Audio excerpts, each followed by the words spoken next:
حضرت ابو ہریرہ ایک حدیث سنایا کرتے تھے ملاوٹ سے متعلق.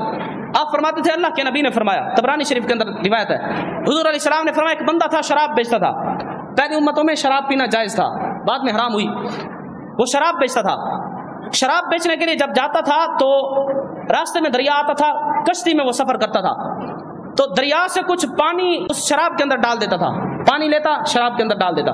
میرے آقا نے فرمایا اس بندے نے ایک بندر پالا ہوا تھا, وہ بندر بھی اس کے ساتھ کشتی میں سفر کرتا تھا. اچھا, کشتی کے اوپر ہوتا ہے ایک بادبان, بڑا بانس باندھ کر اس کے اوپر کپڑا باندھ دیا جاتا ہے جس سے ہوا کا رخ پتہ چلتا ہے. اس کشتی میں وہ بھی تھا. میرے آقا نے فرمایا ایک دن وہ کشتی میں سفر کر رہا تھا تو اس بندر نے کیا کیا, اس کے جتنے پیسے تھے, درہم کی وہ تھیلی تھی, دراہم اس کے اندر موجود تھے, اس بندر نے وہ تھیلی اٹھائی, اس بادبان کے اوپر والے بانس کے اوپر چڑھ کر بیٹھ گیا. وہ حیران کہ بندر بھی میرا اپنے پیسے اٹھا کر اوپر چلا گیا, پتہ نہیں کیا کرتا ہے. اس بندر نے اوپر چڑھ کر کیا کیا, تھیلی کا منہ کھولا, ایک درہم اٹھاتا تھا کشتی میں ڈالتا تھا, دوسرا درہم اٹھاتا تھا دریا میں ڈالتا تھا. اس نے آدھے پیسے کشتی میں ڈالے, آدھے دریا میں ڈالے.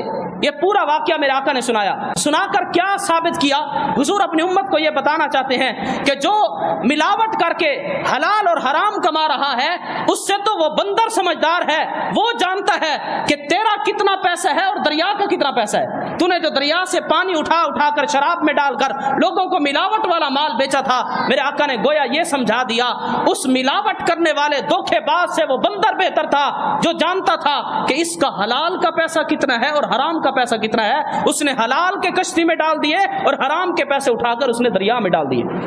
تو ملاوٹ کرنے سے ہمارے آقا صلی اللہ تعالی علیہ وسلم نے سختی سے منع فرمایا ہے.